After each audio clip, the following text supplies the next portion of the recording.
भारत की आज़ादी की कहानी में जितने नायक हैं, उनमें भगत सिंह का नाम सबसे ऊपर है। लेकिन यह सवाल आज भी लोगों के मन में उठता है, जिस भगत सिंह का जन्म धार्मिक माहौल में हुआ, वही भगत सिंह नास्तिक क्यों बने?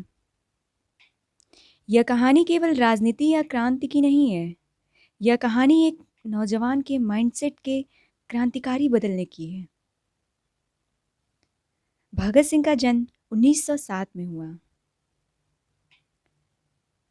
उस समय पंजाब ब्रिटिश राज के अधीन था। एक ओर गुरुद्वारों में कीर्तन, धार्मिक अनुशासन और परंपरा, दूसरी ओर खेतों में गदर पार्टी के क्रांतिकारी सुधार आंदोलनों की हवा और यूरोपीय विचारधाराओं की गूंज। उनका घर धार्मिक था, लेकिन साथ ही राजनीतिक भी। उनके चाचा अजित सिंह और पिता किशन सिंह औपनिवेशिक शासन के विरोधी थे। यही मिश्रण भगत सिंह को दोनों ध्रुवों से जोड़ रहा था, धर्म और विद्रोह। छोटे भगत सिंह की आदत थी सवाल पूछने की। जब लोग कहते थे कि नदी में स्नान से पाप धुल जाते हैं, तो वह पूछते थे, तो जिन लोगों ने निर्दोषों पर गोली चलाई, उनका क्या? वह धार्मिक किताबें पढ़ते जरूर थे, लेकिन उसी के साथ विज्ञान, इतिहास और समाजशास्त्र भी। उनके लिए भगवान को मानना केवल आदत थी, अनुभव नहीं। ब्रिटिश राज ने भारतीय शिक्षा में विज्ञान, लॉजिक और तर्कशास्त्र को धीरे धीरे बढ़ाया। लाहौर नेशनल कॉलेज में उन्होंने ऐसे प्रोफेसरों से पढ़ाई की जिन्होंने उन्हें यूरोपीय विचारकों से परिचित कराया। Rousseau, Marx, Lenin, Voltaire. Bhagat Singh ने पहली बार सीखा कि विचार भी क्रांति ला सकते हैं। उनकी सोच पर गहरा असर पड़ा था उस समय के समाज सुधार आंदोलनों का। आर्य समाज, सिंह सभा आंदोलन और गदर पार्टी ने धर्म को सुधारने और समाज को जगाने की कोशिश की। यह सब धार्मिक होते हुए भी तर्कवादी थे। भगत सिंह को यहीं से मिला संकेत कि क्रांतिकारी बदलाव के लिए अंधविश्वास से दूर रहना होगा। उनकी किशोरावस्था में ही उन्होंने विज्ञान क्लब बनाया, जहां वे और उनके साथी प्रयोग करते और धार्मिक मान्यताओं पर सवाल उठाते। जेल की चिट्ठियों और उनके नोट्स में दर्ज है कि भगत सिंह को लगता था, अगर हम वैज्ञानिक समाज चाहते हैं तो हमें अपनी वैज्ञानिक सोच अपनानी होगी। फिर 1920 और 1930 के बीच उनका वैचारिक सफ़र तेज हुआ। हिंदू मुस्लिम दंगों ने उन्हें झकझोरा। वह देखती थी कि धर्म के नाम पर लोग एक दूसरे को मार रहे हैं। उन्हें यह भी लगता था कि धर्म इंसान को बांधता है, जबकि क्रांति इंसान को मुक्त करती है। इस समय तक उनका मानना हो चुका था कि ईश्वर की बजाय इंसान की ताकत और सामूहिक चेतना ही बदलाव ला सकती है। जेल में उन्होंने और भी गहराई से सोच को विकसित किया। कई कैदियों के साथ उनकी बहस होती, ईश्वर है या नहीं। भगत सिंह ने धीरे धीरे तय कर लिया कि वह ईश्वर को नहीं मानेंगे, क्योंकि उन्हें लगता था कि अगर ईश्वर सचमुच हैं तो वह अन्याय को रोकते। उन्होंने यह भी लिखा कि नास्तिक होने के लिए बहुत साहस चाहिए, क्योंकि नास्तिक अपने कर्मों की जिम्मेदारी खुद लेता है, ईश्वर पर नहीं डालता। उनके प्रसिद्ध लेख मैं नास्तिक क्यों हूँ 1930 में उन्होंने साफ कहा कि उनका नास्तिक होना किसी गुस्से या अहंकार का परिणाम नहीं, बल्कि लॉजिक, अनुभव और अध्ययन का परिणाम है। वे कहते हैं कि उन्हें विश्वास है कि केवल इंसान की ताकत, इंसान का विज्ञान, इंसान की क्रांति ही समाज को बदल सकती है। यह सब इसलिए महत्वपूर्ण है क्योंकि भगत सिंह ने यह निर्णय उस समय लिया जब धार्मिकता का दबाव बेहद गहरा था। वह जानते थे कि उनका नास्तिक होना उन्हें सामाजिक आलोचना और धार्मिक समूहों के गुस्से का सामना कराएगा, लेकिन उन्होंने यह रास्ता चुना क्योंकि उनके लिए सत्य और तर्क सबसे बड़ा धर्म था।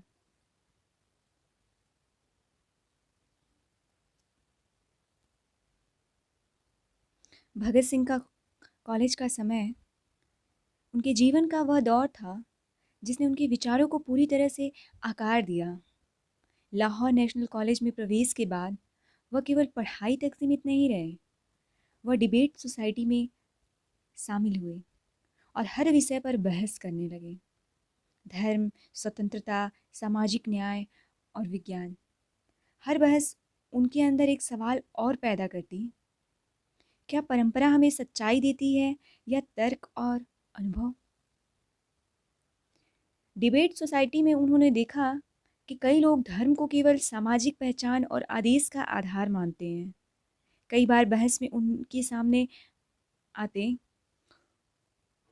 धर्म ही समाज को सही दिशा देता है। भगत सिंह जवाब देते, अगर धर्म सही दिशा देता तो लोग एक दूसरे को क्यों मारते? यही बहस उनके नास्तिक सोच के बीज को बो रही थी। कॉलेज में ही उन्होंने मार्क्स और लेनिन की किताबें पढ़ना शुरू किया। रूसो और वोल्टेयर से उन्हें तर्क और मानवाधिकार की समझ मिली। वहीं मार्क्सवाद ने उन्हें यह दिखाया कि समाज की संरचना और शक्ति का असली स्रोत मानव है, ईश्वर नहीं। यह विचार उनके लिए एक क्रांतिकारी हथियार बन गया।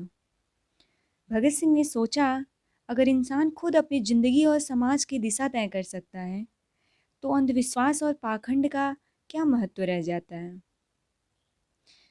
धर्म सुधार आंदोलनों का प्रभाव भी उनकी सोच पर स्पष्ट था।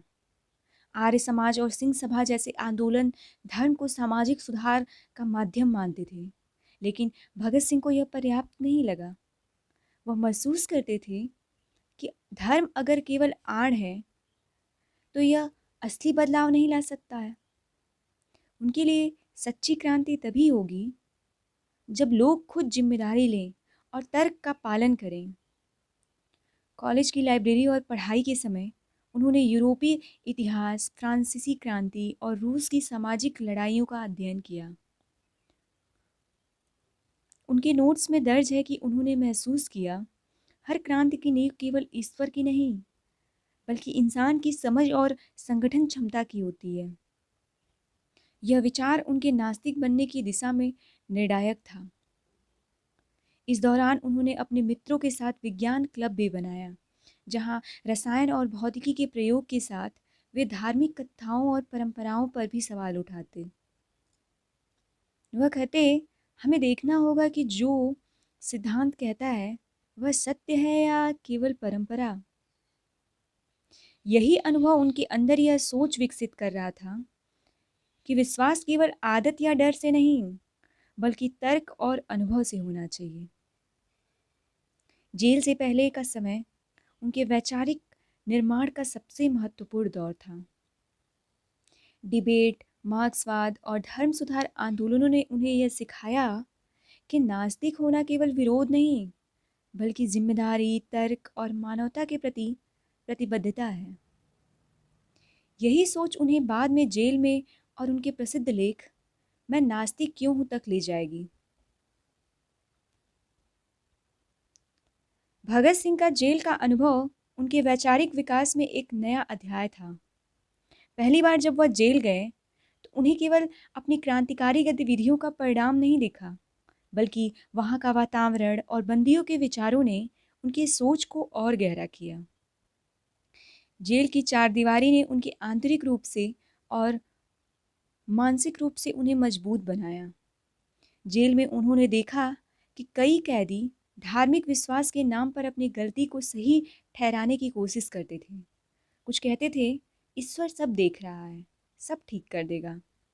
भगत सिंह जवाब देते, अगर ईश्वर सब ठीक कर सकता है तो अन्याय क्यों होता है? और अगर हमें अपने कर्मों की जिम्मेदारी खुद नहीं लेनी तो क्रांति कैसे आएगी? इसी तरह की बहसें उन्हें रोजाना करनी पड़ती थी। जेल में उनका समय केवल बहसों तक सीमित नहीं था। उन्होंने वहाँ अपनी डायरी लिखना शुरू की।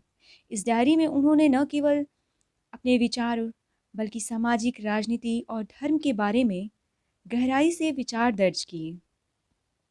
उन्होंने लिखा कि नास्तिकता केवल विरोध नहीं, बल्कि तर्क और अनुभव के आधार पर निर्णय लेने की क्षमता है। उनका यह दृष्टिकोण यह भी सिखाता है कि अगर हम समाज में अगर हम समाज को बदलना चाहते हैं तो पहले अपनी सोच बदलनी होगी। वह कैदियों के बीच चर्चा करते हुए यह भी महसूस करते थे कि धार्मिकता का पालन केवल आदत या डर से होता है, जबकि क्रांति के लिए जागरूक और तर्कशील सोच की आवश्यकता है। कई कैदी उन्हें चुनौती देते, क्या भगवान नहीं है? भगत सिंह का उत्तर हमेशा स्पष्ट था, मैं अपने कर्मों की जिम्मेदारी खुद लूंगा, ईश्वर पर नहीं। जेल में बिताए समय ने उन्हें यह भी सिखाया कि साहस केवल बाहरी संघर्षों में नहीं, बल्कि आंतरिक संघर्ष में भी जरूरी है। नास्तिक होना उनके लिए सामाजिक आलोचना, व्यक्तिगत जोखिम और तर्क के मार्ग पर चलने की हिम्मत लेना था। उन्होंने लिखा कि यह मार्ग आसान नहीं, लेकिन आवश्यक है अगर समाज को सच्चाई और स्वतंत्रता चाहिए। उनकी डायरी में यह भी दर्ज है कि उन्होंने जेल में अपने विचारों को प्रकाशित करने और अपने साथियों के साथ साझा करने का फैसला किया। वे चाहते थे कि अन्य युवा भी तर्क और अनुभव के आधार पर सोचें, न कि अंधविश्वास और परंपरा के दबाव में। यही उनके लेख मैं नास्तिक क्यों हूं का मूल आधार बना। जेल में बिताए समय ने भगत सिंह को केवल राजनीतिक क्रांतिकारी ही नहीं बनाया, बल्कि एक दार्शनिक और विचारक भी बना दिया। इसी समय उन्होंने अपने सबसे प्रसिद्ध लेखों में से एक लिखा, मैं नास्तिक क्यों हूँ। यह लेख केवल व्यक्तिगत विश्वास का खुलासा नहीं था, बल्कि यह समाज और युवा पीढ़ी के लिए एक चुनौती भी थी। लेख में उन्होंने साफ लिखा, उनका नास्तिक होना किसी गुस्से, अहंकार या क्रोध का परिणाम नहीं, बल्कि तर्क, अनुभव और सामाजिक न्याय की गहरी समझ का परिणाम है। इस लेख के माध्यम से उन्होंने यह समझाने की कोशिश की कि धर्म अगर केवल डर और परंपरा पर आधारित हो तो वह समाज को सशक्त नहीं, बल्कि कमजोर बनाता है। उनका मानना था कि इंसान की सामूहिक चेतना, विज्ञान और तर्क ही समाज को बदल सकते हैं। उन्होंने लिखा कि नास्तिक होने का अर्थ यह नहीं कि आप नैतिकता और धर्म से दूर हैं, बल्कि इसका मतलब है कि आप अपने कर्मों की जिम्मेदारी खुद लें। उनका व्यक्तिगत जीवन इस सोच का सबसे सजीव उदाहरण था। भगत सिंह ने अपने जीवन में साधारण सुखों, परंपराओं और धार्मिक रीति रिवाजों से खुद को अलग रखा। उन्होंने परिवार और दोस्तों के साथ संबंध बनाए रखे, लेकिन अपने विचारों और तर्कशील दृष्टिकोण से समझौता नहीं किया। उनके मित्रों और सहकर्मियों के अनुसार वह अपने विचारों में दृढ़ और निष्पक्ष थे। समाज पर उनके विचार का असर व्यापक था। उनके लेख, बहसें, गतिविधियां न केवल अन्य क्रांतिकारी युवाओं को प्रभावित करती थीं, बल्कि साधारण जनता को भी यह सोचने पर मजबूर करती थीं कि धर्म और अंधविश्वास के बजाय तर्क और अनुभव समाज को बदल सकते हैं। यही कारण है कि उनका नाम केवल एक क्रांतिकारी के रूप में नहीं, बल्कि विचारशील न्यायक के रूप में भी याद किया जाता है। जेल में उन्होंने यह भी महसूस किया कि युवाओं को शिक्षित करना और उन्हें तर्कशील बनाना आवश्यक है। उनका मानना था कि अगर युवा सोचने लगेंगे, अपने अनुभव से निर्णय लेंगे और समाज की समस्याओं का सामना करेंगे, तो देश वास्तव में स्वतंत्र और मजबूत बन सकता है। यही उनका सामाजिक दर्शन था। स्वतंत्रता केवल राजनीतिक नहीं, बल्कि मानसिक और वैचारिक भी होनी चाहिए। इस समय तक उनका नास्तिक होना उनके साहस, वैचारिक गहराई और समाज के प्रति प्रतिबद्धता का प्रतीक बन चुका था। उनके लेख और विचार यह संदेश देते हैं कि ईश्वर पर निर्भरता नहीं, बल्कि इंसान की शक्ति और तर्क ही समाज को बदल सकती है।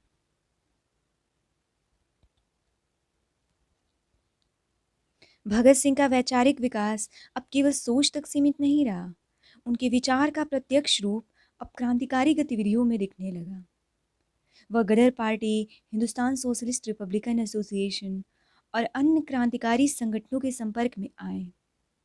इन संगठनों ने उन्हें सिखाया कि विचार और क्रांति एक साथ चल सकते हैं और सिर्फ सोचने से बदलाव नहीं आता, बल्कि साहसिक कदम भी जरूरी है। उन्होंने देखा कि ब्रिटिश राज केवल राजनीतिक सत्ता तक सीमित नहीं था, बल्कि सामाजिक, धार्मिक और आर्थिक ढांचे में भी अन्याय फैला हुआ था। इसी वजह से उनका ध्यान केवल राजनीतिक आंदोलन तक नहीं था, बल्कि समाज सुधार और जनता को जागरूक करने की दिशा में भी गया। उन्होंने युवाओं को संगठित किया, चर्चा मंच बनाए और शिक्षा के माध्यम से लोगों में जागरूकता फैलाई।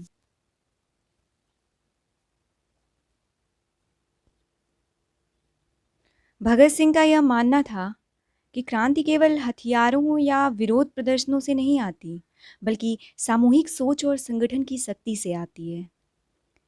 इसी सोच से उन्हें अंग्रेजों के खिलाफ साहसिक कदम उठाने के लिए प्रेरित किया। वह जानते थे कि जोखिम बड़ा है, लेकिन अगर समाज को स्वतंत्र और जागरूक बनाना है, तो जोखिम उठाना आवश्यक है। उनकी गतिविधियों का असर समाज पर स्पष्ट दिखा। आम लोग और युवा उनके विचारों और साहस से प्रेरित होने लगे। कई जगह उन्होंने लोकसभा और सार्वजनिक सभा में भाषण दिए, जिसमें उन्होंने धर्म और अंधविश्वास के नाम पर समाज को बांटने वाले दृष्टिकोण की आलोचना की। उनका संदेश साफ था, सच्ची स्वतंत्रता तब आएगी जब लोग तर्कशील बनेंगे और अपने कर्मों की जिम्मेदारी खुद लेंगे। संगठनों के साथ उनका संबंध केवल राजनीतिक सहयोग तक सीमित नहीं था, वह युवाओं के मानसिक और वैचारिक मार्गदर्शक भी बन गए।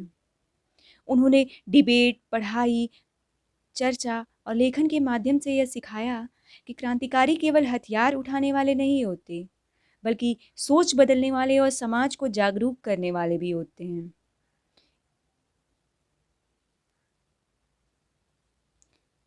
इस दौर में उनके कदम समाज पर प्रत्यक्ष असर डालने लगे।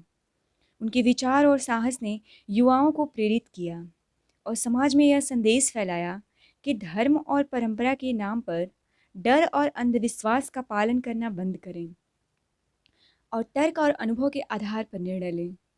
यही भगत सिंह की असली क्रांतिकारी का दृष्टिकोण था, विचारों के साथ क्रांति।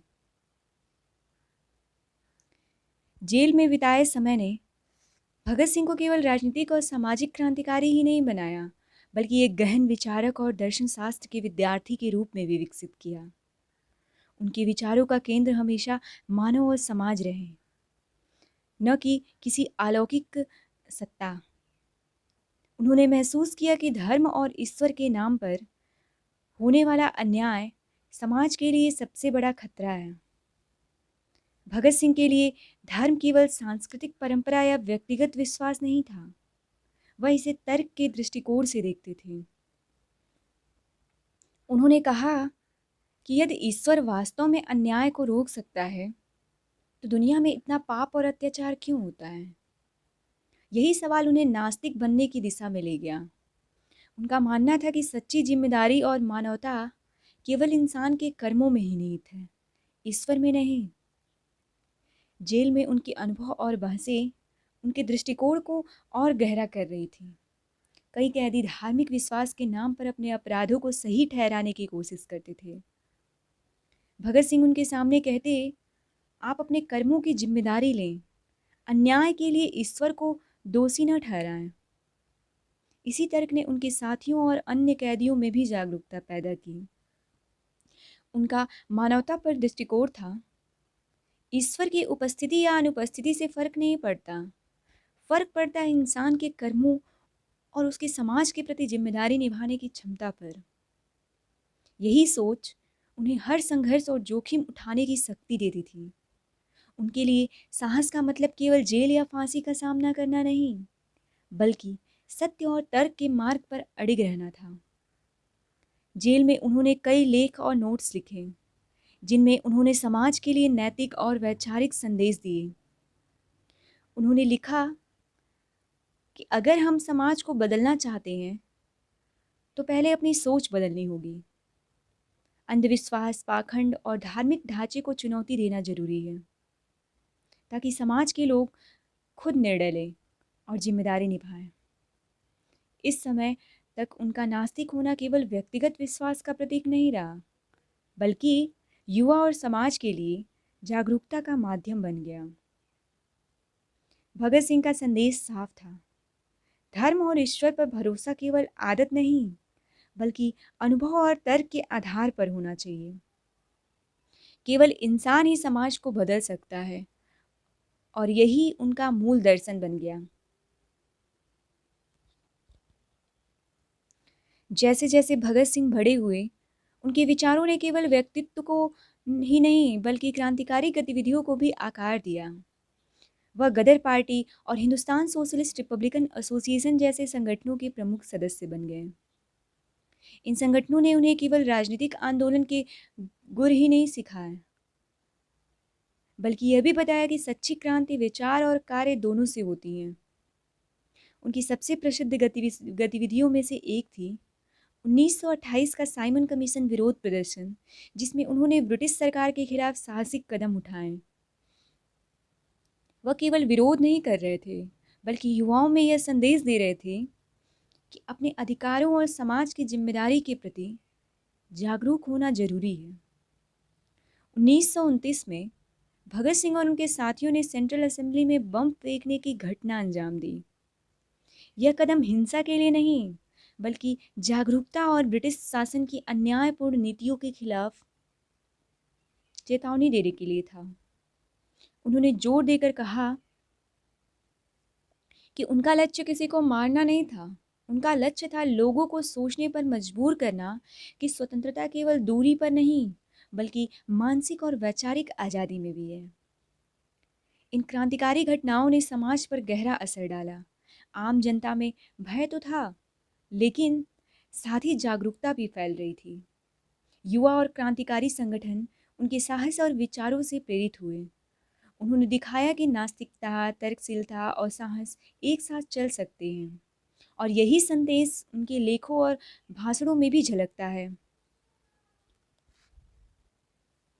भगत सिंह का यह मानना था कि संगठन और आंदोलन केवल हथियारों तक सीमित नहीं हो सकते।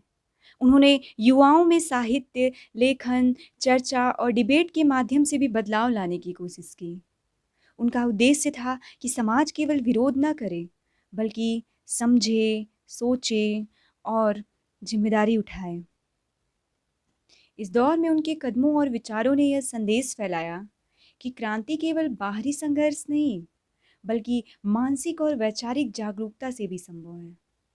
यही कारण है कि भगत सिंह का नाम केवल राजनीतिक क्रांतिकारी के रूप में नहीं, बल्कि विचारशील और निडर युवा नेता के रूप में भी याद किया जाता है। जेल के अंतिम दिन भगत सिंह के लिए केवल समय का अंत नहीं था, बल्कि उनके विचारों और साहस का चरम बिंदु था। उनके सामने हर पल मौत की संभावना थी, लेकिन उन्होंने कभी डर नहीं दिखाया। उनके विचारों में यह स्पष्ट था कि मृत्यु केवल शरीर की समाप्ति है, विचार और सिद्धांत अमर होते हैं। उनकी आखिरी रातें उन्होंने गहराई से लेखन और विचार विमर्श में बिताई। उन्होंने साथी कैदियों के साथ बहस की, अपने लेखों को अंतिम रूप दिया और जेल के कर्मियों और अन्य कैदियों से बातचीत में यह संदेश दिया कि सच्ची क्रांति केवल विचारशील और जिम्मेदार इंसान ही ला सकते हैं। फांसी के समय भगत सिंह ने न केवल अपने साहस का परिचय दिया, बल्कि यह दिखाया कि नास्तिकता का मतलब डर का अभाव नहीं, बल्कि सत्य और तर्क के मार्ग पर अडिग रहना है। उन्होंने जेल में अपने अंतिम शब्दों और पत्रों में लिखा कि उनके विचार, उनकी क्रांति और उनका साहस समाज के लिए एक प्रेरणा बने रहेंगे। उनके अंतिम विचारों में यह भी शामिल था कि धर्म और ईश्वर पर निर्भरता केवल एक सामाजिक कॉन्सेप्ट है, जबकि समाज में बदलाव लाने की शक्ति इंसान की सोच, कर्म और संगठन क्षमता में है। उन्होंने अपने जीवन का अंतिम समय इस सिद्धांत को समझाने और फैलाने में लगाया कि युवा सोचे, तर्क करे और अपनी जिम्मेदारी खुद ले। भगत सिंह की फांसी ने उनके शरीर को समाप्त किया, लेकिन उनके विचार और संदेश को कभी नहीं मारा जा सकता। उनके लेख, बहसें और क्रांतिकारी गतिविधियां आज भी युवाओं को यह सिखाती हैं कि सत्य और तर्क के मार्ग पर चलना सबसे बड़ा साहस है। उनके अंतिम दिन यह स्पष्ट कर देते हैं कि भगत सिंह न केवल एक क्रांतिकारी थे, बल्कि वैचारिक नायक, तर्कशील विचारक और साहसी इंसान भी थे, जिन्होंने समाज को यह संदेश दिया कि स्वतंत्रता केवल राजनीतिक नहीं, बल्कि मानसिक और वैचारिक भी होती है। भगत सिंह के विचार आज भी उतने ही प्रासंगिक हैं जितने उस समय में थे। उन्होंने नास्तिक दृष्टिकोण, तर्कशील सोच और साहसिक निर्णय युवाओं को यह संदेश देते हैं कि सच्ची स्वतंत्रता केवल राजनीति या कानून में नहीं, बल्कि मानसिक और वैचारिक स्तर पर भी होती है। यह सोच उन्हें प्रेरित करती है कि वे अपने निर्णय खुद लें और अपने कर्मों की जिम्मेदारी खुद उठाएं। आज के समाज में जहाँ अंधविश्वास है और सामाजिक दबाव बहुतायत में है, भगत सिंह का दृष्टिकोण युवाओं के लिए एक मार्गदर्शन और चेतावनी दोनों है। उनके विचार यह सिखाते हैं कि केवल परंपरा का पालन करना या किसी धर्म के नाम पर समाज को बांटना पर्याप्त नहीं। समाज तभी प्रगति कर सकता है जब लोग तर्क, विज्ञान और अनुभव के आधार पर सोचें। युवाओं में जागरूकता फैलाने के लिए उनके लेख, भाषण और बहसों का अध्ययन आज भी आवश्यक है। उनका संदेश यह है कि क्रांति केवल हथियार उठाने से नहीं, बल्कि शिक्षा, विचार और संगठन क्षमता से भी आती है। यही कारण है कि उनके जीवन और विचार आज भी छात्र समुदाय और युवा नेताओं को प्रेरित करते हैं। समाज पर उनका प्रभाव केवल राजनीतिक या क्रांतिकारी नहीं था। उन्होंने यह सिद्ध किया कि नास्तिकता और तर्कशीलता, साहस और जिम्मेदारी के साथ समाज में स्थायी परिवर्तन ला सकते हैं। उनके विचारों ने युवाओं को यह दिखाया कि धर्म और ईश्वर पर भरोसा केवल आदत नहीं होना चाहिए, बल्कि अनुभव और तर्क पर आधारित होना चाहिए। उनके सिद्धांत आज भी सामाजिक आंदोलनों, युवा संगठनों और विचारक समुदाय में जीवित हैं। उनके विचार यह बताते हैं कि सच्चा क्रांतिकारी वही है जो अपनी सोच और कर्मों के प्रति जिम्मेदार हो और समाज के लिए सच और न्याय की दिशा में निरंतर काम करता रहे। भगत सिंह की यह वैचारिक धरोहर आज भी समाज को जागरूक और प्रेरित करती है। भगत सिंह का जीवन केवल 23 साल का था, लेकिन उनके विचार और साहस आज भी अमर हैं।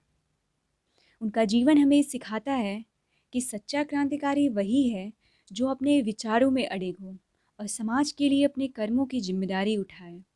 उनके नास्तिक दृष्टिकोण का मूल यही था, ईश्वर पर निर्भर नहीं होना, बल्कि मानव की शक्ति, तर्क और साहस पर भरोसा करना। उनका जीवन हमें दिखाता है कि नास्तिकता केवल विश्वास की कमी नहीं, बल्कि सत्य और तर्क पर आधारित एक जागरूकता और जिम्मेदार जीवन शैली है। भगत सिंह ने अपने कर्मों से यह साबित किया कि इंसान खुद अपनी सोच और संगठन क्षमता से समाज और इतिहास बदल सकता है। उनका साहस, जेल में बहस, लेखन और क्रांतिकारी गतिविधियाँ यह संदेश देती हैं कि जो डर को छोड़कर तर्क, न्याय और स्वतंत्रता के मार्ग पर चलता है, वही सच्चा नायक है। उनका जीवन युवाओं के लिए प्रेरणा का स्रोत है, जो उन्हें यह दिखाता है कि कठिन परिस्थितियों में भी साहस और वैचारिक स्पष्टता के साथ खड़ा होना संभव है।